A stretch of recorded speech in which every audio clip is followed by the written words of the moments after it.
सुपसीरियल drama तकरार ड्रामे दोस्तों नेक्स्ट एपिसोड जी धमाकेदार तव्हां कहानी ॿुधाईंदा हलूं। छा वाकई शेर अली जे मथां शक करे सिजावर खान जे मथां हमलो कंदो या वरी शेर अली पाण खे बचाइण में कामयाब थींदो? छा मूसा ऐं दरिया खान ऐं मीर खे छॾाए करे यानी मूसा के छॾाए करे इन टिनी खे इस्तेमालु कंदो सिजावर खान शेर अली जे ख़िलाफ़ ऐं ताक़त उन जी ॿीणी थी वेंदी सिजावल जी?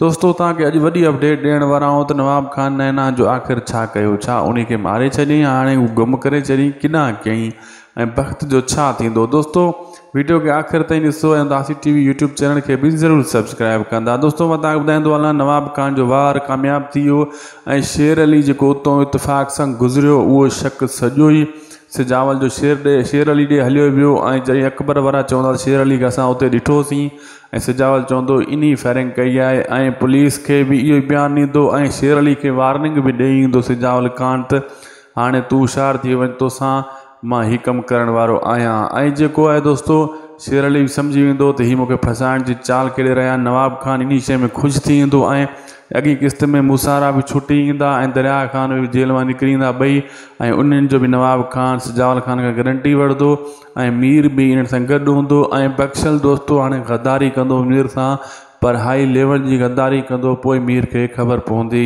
ख़ुदा हाफ़िज़।